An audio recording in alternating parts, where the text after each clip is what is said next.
Okay, picture this. It's a bright, beautiful morning. You're in a park, and you see two sisters, Anshika and Aisha, just having the best time.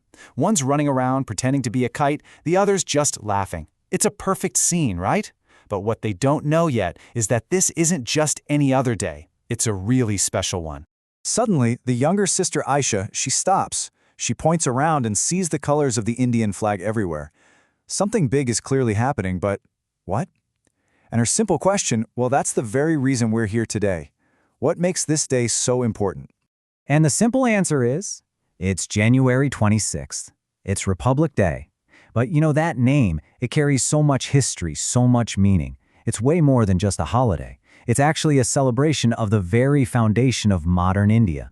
To really get what that means, we've got to rewind a little bit. Because the story of Republic Day, it doesn't actually start on January 26th. It starts a few years earlier, right at the dawn of a brand new era for India. So, in 1947, India gains its freedom. I mean, what an incredible moment. But with that amazing freedom comes a massive question. How are you going to run a country this huge, this diverse? You need a plan. You need a set of rules for everyone. And that need is what led to the Constitution, which officially kicked in on January 26, 1950.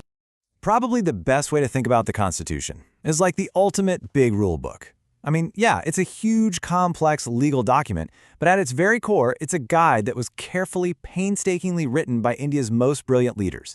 They wanted to make absolutely sure the country would be fair, that every single citizen would have a voice, and that justice would be for everyone. Okay, so we've got the rule book, the Constitution, and it's this very document that says India is a republic. But what does that word actually mean? Why is it such a big deal? This right here is the key date. The day that rulebook, the Constitution, came into effect. That's the day India truly became a republic. It was like a formal announcement to the world about the kind of country it was choosing to be: independent, democratic, and fair. And this gets right to the heart of it.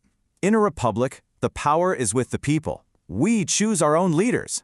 The person in charge isn't a king or a queen who just inherits the job. It's someone elected by the citizens. And this is so important. Under the law, everyone is equal. But here's the thing. Being a citizen in a republic is kind of like a two-way street. The Constitution gives us all these amazing rights, right? Like freedom of speech and equality for all. But it also asks for something back from us. It lays out our duties, our responsibility to stick to the nation's values, to respect each other, and to help the country move forward. So we have these really powerful ideas: rights, duties, equality. But how does a whole country celebrate that? How do you make that spirit something you can actually see and feel?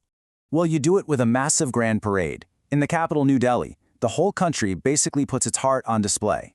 You see brave soldiers marching, showing off the nation's strength. You see these incredible, colorful floats or tableaus that represent the amazing, diverse cultures from every single state.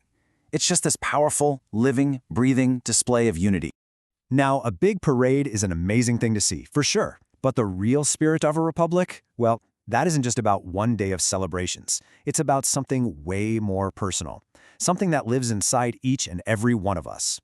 And this right here is the key. As Anshika explains it to her little sister, the real spirit isn't just in the marching and the flags, it's in how we act every single day. You know, being honest, being kind, being responsible citizens. That's how a republic really, truly thrives. Now, I know that's a lot to keep in your head, but check this out. There's a pretty cool way to remember it. This little tool here breaks down the word republic into its most important values. Every letter stands for something we've talked about, from rights and equality all the way to the power of its citizens. It's a simple but pretty brilliant way to remember what the day is all about. So if you boil it all down, here's the takeaway.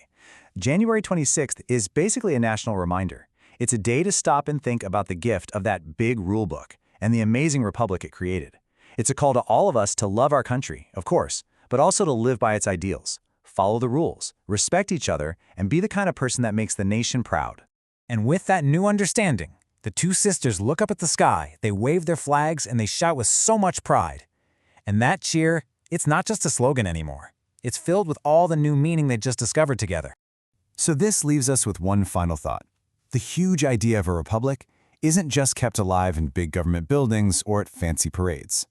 It's built day by day in the small, responsible things that we all do. So the question for all of us is, What's one small duty, one small thing you can do today to live out that spirit?